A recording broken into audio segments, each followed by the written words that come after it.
Today, we show you how to pour a cappuccino. A well-made cappuccino is about balance. Rich espresso, smooth milk, and a generous dusting of chocolate.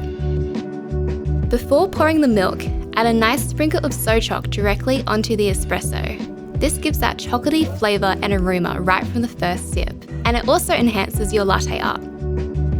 Hold your cup at a 45-degree angle as you begin to pour. Aim for a gentle, steady stream, preserving the chocolate and crema in the cup.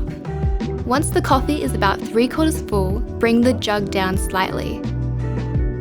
Straighten the cup, lift the jug up, and push through the centre to finish the pour. This creates that classic cappuccino look, smooth on top with a velvety texture.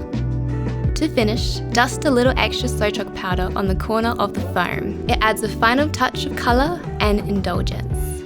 If there's anything we can help with, let us know. And if you're ever nearby, drop in and say hi, we'd love to see you.